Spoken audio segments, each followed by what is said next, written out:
Hello students, कैसे हैं आप सभी। उम्मीद करता हूँ आप सभी अच्छे होंगे, स्वस्थ होंगे। My name is Tushar. Welcome to the pod concept. Students, आज मैं आपके लिए लेकर आया हूँ क्लास 10th के मैथ्स के चैप्टर नंबर 2 की एक्सरसाइज 2.2 का इंट्रोडक्शन। हमने चैप्टर नंबर 2 पॉलिनोमियल्स की एक्सरसाइज 2.1 कंप्लीट कर ली थी, ठीक है, जिसमें हमारा मेन टॉपिक रहा था जीरोस ऑफ द पॉलिनोमियल का। अब जो एक्सरसाइज 2.2 है वो भी रिलेटेड है जीरोस ऑफ द पॉलिनोमियल, बस थोड़ा सा फर्क है जिसमें हम डिफरेंस निकालेंगे। तो चलिए स्टार्ट करते हैं स्टूडेंट्स। वीडियो को कंप्लीट जरूर देखते रहिएगा, आपके लिए काफी इंपॉर्टेंट वीडियो है और ये एक्सरसाइज इस चैप्टर की काफी इंपॉर्टेंट एक्सरसाइज है। तो देखो, आज के हमारे टॉपिक का नाम है students relation between zeros and coefficient of polynomial. मतलब जो किसी पॉलिनोमियल के जीरोस और जो उसके कोफिशिएंट है उनके बीच में क्या रिलेशन है। आपको मैंने जीरोस अच्छे से बता दिया था कि जीरो क्या होते हैं। जीरोस होते हैं किसी भी पॉलिनोमियल के अंदर एक्स की वो वैल्यू जो कि उस पॉलिनोमियल को जीरो बना दे, है ना। तो उसके लिए हम क्या करते थे, उसको जीरो के इक्वल इक्वेट करते थे और हमारे पास एक्स की ऐसी वैल्यू आ जाती थी कि जो उस हम पॉलिनोमियल के अंदर रखते थे, जो हम पॉलिनोमियल के अंदर एक्स की वैल्यू रख देते थे तो हमारा पॉलिनोमियल पूरा का पूरा जीरो बन जाता था। ठीक है, तो अभी हमने उसके बीच में रिलेशन बताना है कि जीरोस और पॉलिनोमियल के कोफिशिएंट के बीच में क्या रिलेशन है। तो सबसे पहले हम बात करते हैं अपने लीनियर पॉलिनोमियल की। लीनियर पॉलिनोमियल क्या होता है ये स्टूडेंट्स आपको मैंने अच्छे से बता दिया था और एक होमवर्क भी दिया था, लेकिन अभी तक मुझे किसी का भी रिस्पॉन्स नहीं आया है। तो कोई बात नहीं स्टूडेंट, आप एक बार फिर उस वीडियो को देख लीजिएगा, उसमें जो मैंने आपको होमवर्क दिया था उसे कंप्लीट कर लीजिएगा। तो देखो, फर्स्ट हमारा पॉइंट आ जाता है लीनियर पॉलिनोमियल। लीनियर पॉलिनोमियल वो होता है जिसमें क्या रहता है, डिग्री जो है ना, इसकी जो डिग्री होती है इस पॉलिनोमियल की वो क्या रहती है, 1 रहती है। अगर डिग्री 1 है तो इसका जीरो भी कितने होगा, एक ही होगा। ये चीज ध्यान रखना। इसके बाद हमारा क्या है, इसकी जो रिप्रेजेंट करने की जो इसकी फॉर्म है रिप्रेजेंट करने की वो क्या है, ए एक्स प्लस में बी। ए एक्स प्लस में बी, इस फॉर्म में हम लीनियर पॉलिनोमियल को रिप्रेजेंट करते हैं। इसको हम लीनियर इक्वेशन भी बोलते हैं। तो अब हम इसका जीरो कैसे निकालेंगे। जीरो निकालने के लिए मैंने आपको क्या बता रखा है कि जो अपना पॉलिनोमियल है, जैसे ए एक्स प्लस में बी है, इसको जीरो के इक्वल इक्वेट कर दो और एक्स की वैल्यू निकालो। तो हमारे क्या आ जाएगा, उसका जीरो आ जाएगा। मतलब एक्स की वो वैल्यू आ जाएगी कि अगर हम इस पॉलिनोमियल के अंदर रखें तो हमारा पॉलिनोमियल जीरो बन जाए। तो उसके लिए क्या करते हैं हम, ए एक्स इक्वल टू में ये बी इधर प्लस का उधर जाके माइनस का हो जाएगा। ठीक है, तो एक्स की वैल्यू क्या आ जाएगी, माइनस बी बाय में ए। देखो, ये आपको याद रखना पड़ेगा, लीनियर पॉलिनोमियल को रिप्रेजेंट करने का यही एक तरीका होता है। इसी फॉर्म में हम इसको रिप्रेजेंट करते हैं और इसी का इस्तेमाल करके हमने क्या निकाल दिया, अपना जीरो ऑफ द पॉलिनोमियल निकाल दिया। तो हमारी एक्स की वैल्यू क्या आ गई स्टूडेंट, माइनस बी बाय में ए।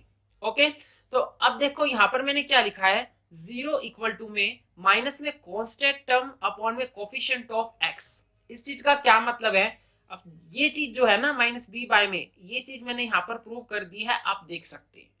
अब ये क्या है, माइनस में कांस्टेंट टर्म। अब यहाँ देखें तो एक्स, ए एक्स जो है ये हमारी एक टर्म है, बी भी हमारी टर्म है, लेकिन कैसी टर्म है, ये कांस्टेंट टर्म है क्योंकि इसके साथ कोई भी वेरिएबल नहीं जुड़ा हुआ है।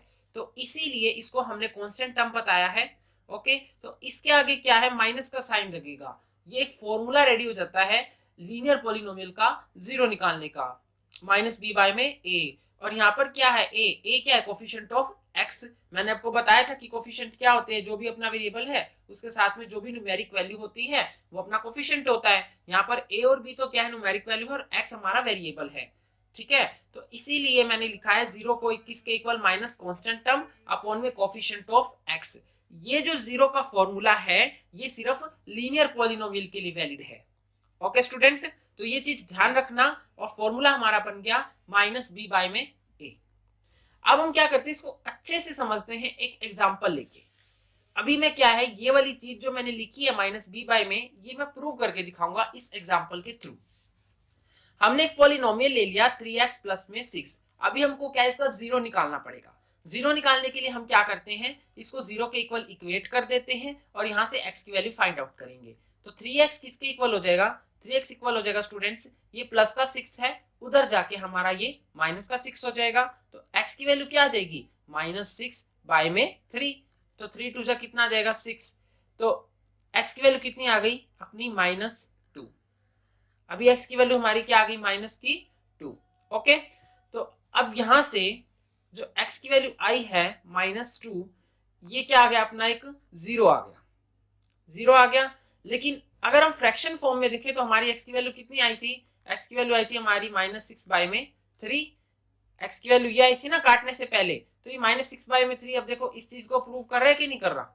अब -6 क्या है यहाँ पर, अब इसको ax प्लस बी से कंपेयर करो 3x प्लस 6 को, तो यहाँ पर a की वैल्यू तो अपनी कौन सी बन जाती है, 3 बन जाती है, और b की वैल्यू क्या बन जाती है, 6 बन जाती है। मैंने फॉर्मूला क्या लिखा था, -b/, में। अब क्या ये -b/, में बन रहा है, -b मतलब b की वैल्यू 6 है, तो इसके आगे माइनस लगा है, मतलब ठीक है। अपॉन में a क्या है हमारा, x का coefficient, coefficient of x, a की वैल्यू क्या अपनी 3, तो ये 3 बन गया। तो -6/में 3 बन रहा है, इट मीन्स हमने जो ऊपर चीज निकाली है -b/में बिल्कुल ठीक है। इसी तरीके से हम लीनियर पॉलिनोमियल के जीरो निकालते हैं। आई होप स्टूडेंट आपको एग्जांपल अच्छे से समझ आ गया होगा। इसमें हमने कुछ नहीं किया, जो हमको पॉलिनोमियल दिया था उसको जीरो के इक्वल इक्वेट कर दिया।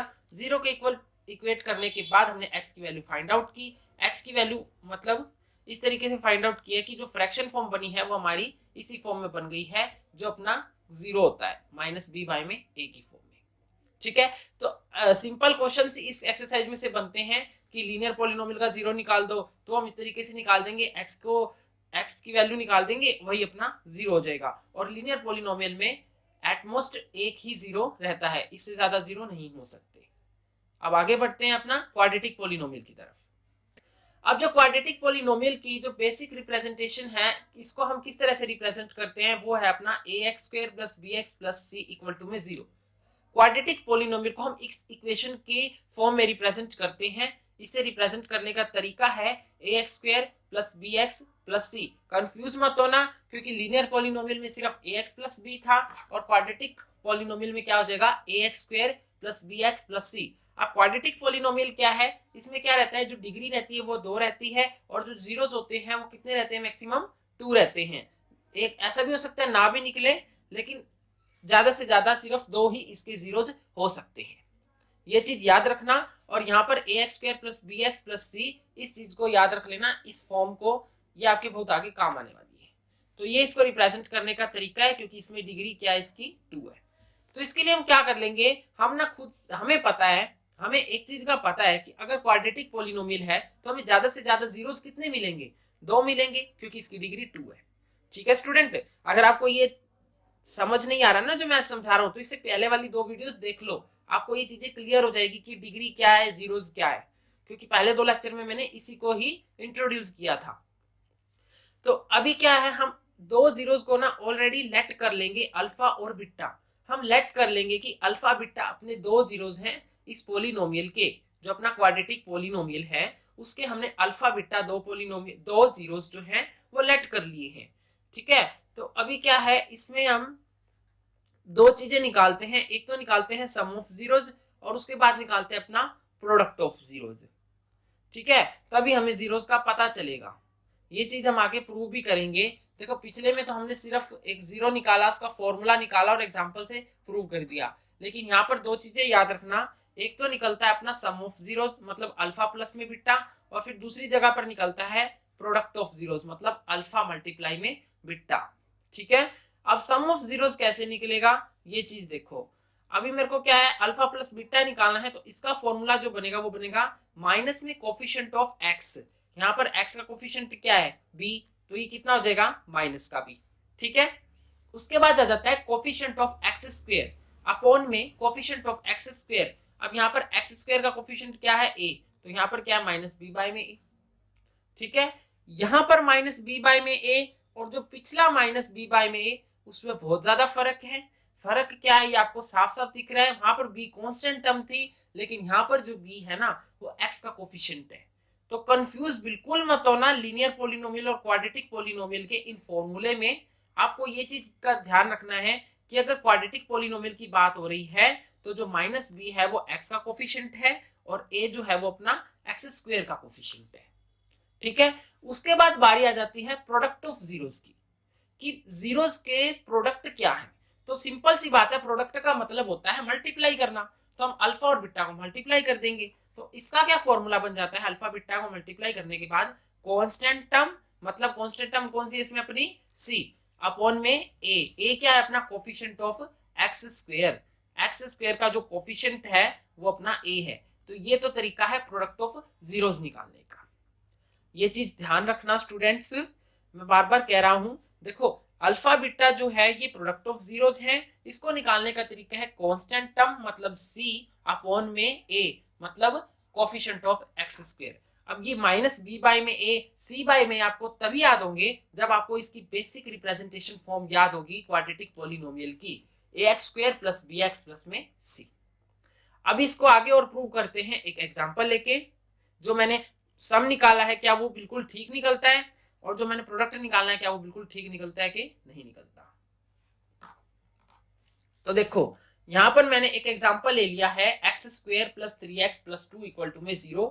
ये जो है अपनी क्या है क्वाड्रेटिक पॉलिनोमियल है, इस फॉर्म में है a x square plus b x plus में सी इक्वल टू में 0। यहाँ पर a की वैल्यू क्या है, अब देखो एक्स स्क्वायर का कोफिशिएंट देखो, एक्स स्क्वायर के साथ कुछ भी नहीं है, मतलब जिसके साथ कुछ भी ना हो उसके साथ क्या होता है 1 होता है। तो a का कोफिशिएंट क्या हो जाए, a की वैल्यू क्या हो जाएगी 1 हो जाएगी, और x का कोफिशिएंट क्या है वो b की वैल्यू कहलाएगी 3, और c क्या अपना कांस्टेंट हुआ अपना 2।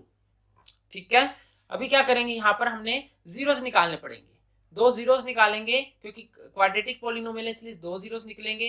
एक्स स्क्वायर ये चीज आप 9th में पढ़ के आ चुके हो। इस तरह की इक्वेशन को सॉल्व करने का तरीका, हमने दो ऐसे नंबर लेने हैं जिनकी अगर हम मल्टीप्लाई करें तो 2 आए और प्लस या माइनस करें तो 3 आए। तो उसके लिए हम क्या ले सकते हैं, प्लस में 2x प्लस में x। अब इन दोनों को अगर आप ऐड करते हो तो अपना 3x आ जाता है, इन दोनों को जब आप मल्टीप्लाई करते हो तो 2x स्क्वायर आ जाता है, और फिर प्लस में 2 आ जाएगा इक्वल टू में 0। ये चीज हमने इस 3x की जगह पर रखी है। अब यहां से देखें तो x कॉमन आ रहा है तो x कॉमन ले लेंगे, तो ब्रैकेट में क्या बचेगा x प्लस में 2 प्लस में यहाँ दोनों में से 1 कॉमन आ रहा है तो ब्रैकेट में यही x प्लस में 2 बच जाएगा इक्वल टू में 0 हो जाएगा। यहाँ पर 2 आ गए, एक हो गया x प्लस में 1 फिर मल्टीप्लाई में हो गया x प्लस में 2। इसको ऐसे लिख देते हैं क्योंकि पूरे में से x प्लस में 2 कॉमन आ गया तो बच क्या गया x प्लस में 1 बच गया।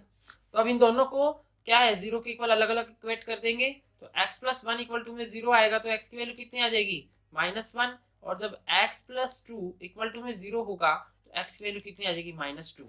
तो ये तो अपने क्या हो गए हैं, दो जीरोस निकल आए हैं। ठीक है, तो अब हम क्या करेंगे, इनको प्रूव करेंगे कि क्या ये जो हमारे दो जीरोस निकले हैं ठीक है भी क्या नहीं है। तो इसको प्रूव करने के लिए क्या करेंगे, सबसे पहले तो हम करेंगे sum of zeros. Sum of zeros, sum of zeros में हमने क्या किया था, अल्फा प्लस में बीटा किया था। अब इसमें से कोई भी अल्फा मान लो कोई भी बीटा मान लो, ठीक है, कोई दिक्कत वाली बात नहीं है। तो वो किसके इक्वल आया था, सम ऑफ जीरोस हमारा किसके इक्वल था, माइनस बी बाय में ए के, मतलब माइनस में कोफिशिएंट ऑफ एक्स अपॉन में कोफिशिएंट ऑफ एक्स स्क्वायर। यही चीज हम यहाँ लिख देंगे, मतलब क्या लिखेंगे माइनस बी बाय में ए लिख देंगे। ठीक है, तो अल्फा प्लस में बीटा कीजिए, मतलब इन दोनों को ऐड करें, तो ऐड करेंगे क्या आ जाएगा -1 -2, क्योंकि बीच में प्लस का साइन लगाने का फायदा नहीं है क्योंकि दोनों माइनस के हैं, इक्वल टू में माइनस बी क्या हो जाएगा अपना 3 है तो यहाँ पर माइनस का 3 लग जाएगा, अपॉन में ए कितना है 1 है तो अपॉन में क्या लग जाएगा 1। तो -1 और -2 को ऐड करो तो कितना हो जाएगा -3 इक्वल टू में किसके आ गया -3 बाय में 1 किसके इक्वल होगा -3 के, तो इक्वल टू में हम क्या लिख देंगे -3। तो ये दोनों इक्वल आ गए ना, मतलब जो हमने जीरोस निकाले हैं वो हमारे बिल्कुल ठीक निकले हैं। तो यहां से ये चीज प्रूव हो जाती है। ये तो था सम ऑफ जीरोस। अब आगे क्या निकालेंगे हम, आगे निकालेंगे अपना product of zeros. Product of zeros, product of zeros क्या था, अल्फा मल्टीप्लाई में बीटा इक्वल टू में किसके इक्वल था, इक्वल टू में था कांस्टेंट टर्म अपॉन में coefficient of X square, it means C by में ए। ये जो फॉर्मूले हैं आपको याद रखने पड़ेंगे तभी आप प्रूव कर पाएंगे। क्या होते हैं, कांस्टेंट टर्म अपॉन में कोफिशिएंट ऑफ एक्स स्क्वायर, मतलब सी बाय में ए। तो इसको सी बाय में ए के इक्वल लिख देंगे, सी बाय में ए। ठीक है, तो अल्फा मल्टीप्लाई बीटा कितना हो जाएगा, हमारी कितनी वैल्यू आई थी जीरोस की, एक आया था अपना -1 और एक आया था -2। कंफ्यूज मत होना, यहाँ पर अल्फा बीटा क्या है, अल्फा बीटा अपने जीरोस ही है। ये चीज बस हम प्रूव करने के लिए लिख रहे हैं। मेन हमारे जीरोस आ चुके हैं, जो भी हमारी एक्स की वैल्यू होती है वही हमारे जीरोस होते हैं। तो -1 की मल्टीप्लाई -2 से होगी, -1 मल्टीप्लाई -2 इक्वल टू में सी बाय में क्या है, सी कांस्टेंट टर्म है तो सी की वैल्यू क्या है अपनी 2, ए कितना अपना 1, तो इसको क्या लिख देंगे 2 बाय में 1। ठीक है, -1 की मल्टीप्लाई -2 से करेंगे तो कितना आ जाएगा 2 आ जाएगा, इक्वल टू में 2 बाय 1 कितना होता है 2 होता है। तो ये चीज भी इक्वल प्रूव हो गई है। तो इट मींस जो भी हमने ये जीरोस निकाले हैं हमारे बिल्कुल ठीक है, क्योंकि यहाँ से सम ऑफ जीरोस भी सही प्रूव हो गए हैं, प्रोडक्ट ऑफ जीरोस भी हमारी सही प्रूव हो गई है। तो ये तो था तरीका क्वाड्रेटिक पॉलिनोमियल के जीरोस निकालने का, और यही रिलेशन था किसका क्वाड्रेटिक पॉलिनोमियल के जीरोस का और उसी के पॉलिनोमियल के कोफिशिएंट का, क्योंकि ये क्या है सी और ए तो हमारे कोफिशिएंट्स हैं और अल्फा बीटा क्या अपने जीरोस हैं। तो ये हमारा रिलेशन एस्टेब्लिश हो गया। ठीक है, अब आगे आ जाते हैं। आगे आता है अपना क्यूबिक पॉलिनोमियल। अब यहाँ पर मैंने स्टार लगाया, मतलब ये एग्जाम पॉइंट ऑफ व्यू से देखे तो ये काफी इंपॉर्टेंट टॉपिक नहीं है, एग्जाम्स में इससे रिलेटेड क्वेश्चन नहीं पूछे जाते, लेकिन आगे की नॉलेज के लिए मैं बता देता हूँ, क्योंकि एनसीईआरटी में मेंशन किया गया है, तो मेरा फर्ज है आपको ये टॉपिक समझाना। तो इसे मैं सिर्फ आपको इस तरह से समझाऊंगा, लेकिन इसका एग्जाम्पल नहीं करवाऊंगा।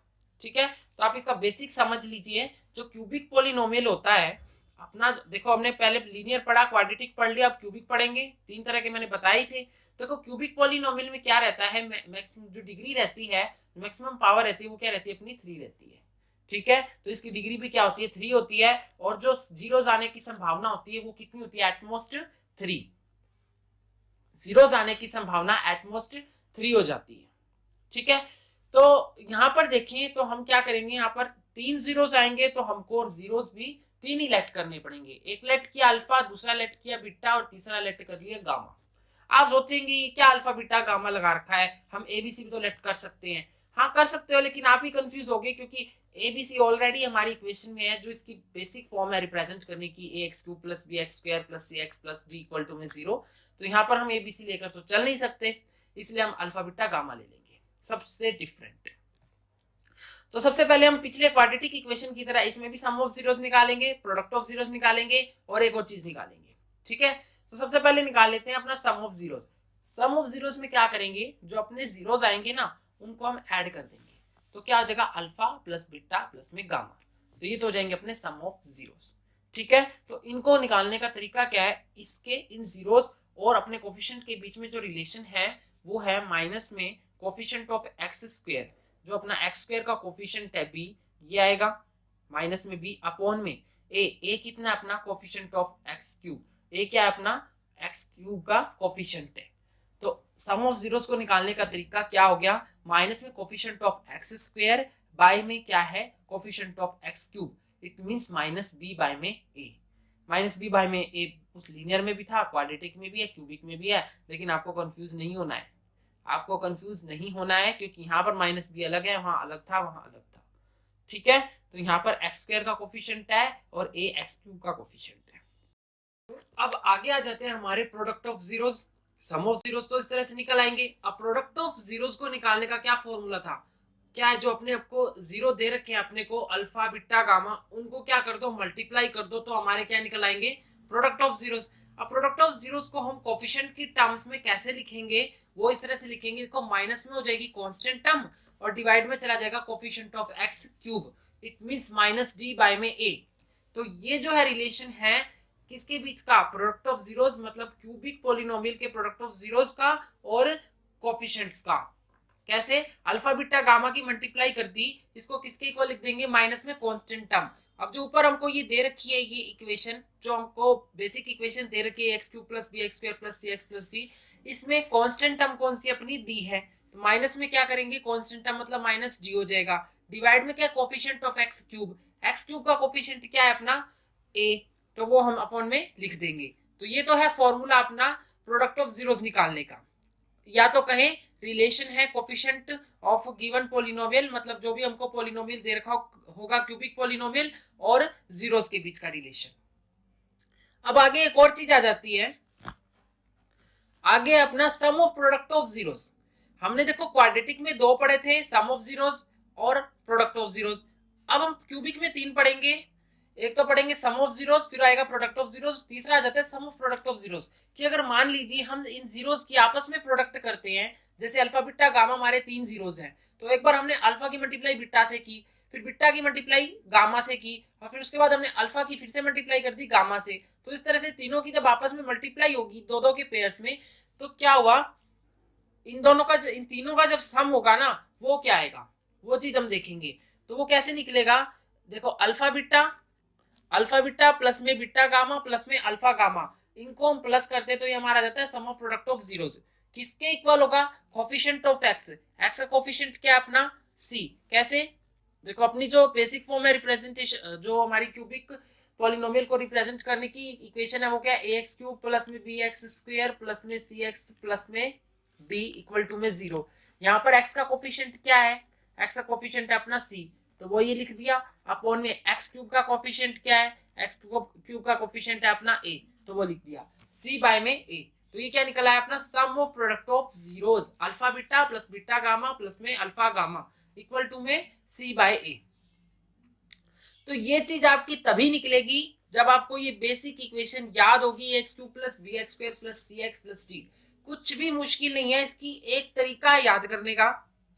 जैसे लीनियर पॉलिनोमियल है, उसमें अपनी डिग्री रहती है 1, तो आप समझ जाइए कि x की जो पावर रहेगी वो सिर्फ 1 रहेगी, उससे ज्यादा आपको पावर लिखनी ही नहीं है, एक कांस्टेंट टर्म लिखनी है।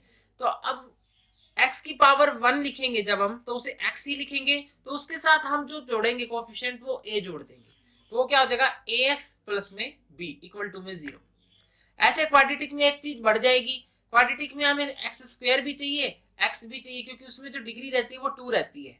तो हम उसको क्या करते हैं, क्वाड्रेटिक इक्वेशन को हम ना डिसेंडिंग ऑर्डर में अरेंज करते हैं, जैसे ए एक्स स्क्वायर प्लस में बी एक्स प्लस में सी। अब इसमें पावर सबसे पहले ज्यादा, फिर उससे कम, और फिर बिल्कुल 0।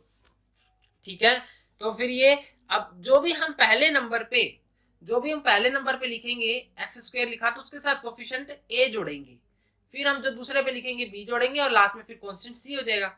इसी तरीके से हमारा क्यूबिक में है, क्यूबिक में क्यूब आ गया था एक्स क्यूब, तो उसके साथ ए जुड़ गया, फिर बी अपना एक्स स्क्वायर के साथ शिफ्ट हो गया, और फिर सी अपना एक्स के साथ शिफ्ट हुआ, और डी अपनी नई कांस्टेंट टर्म आ गई।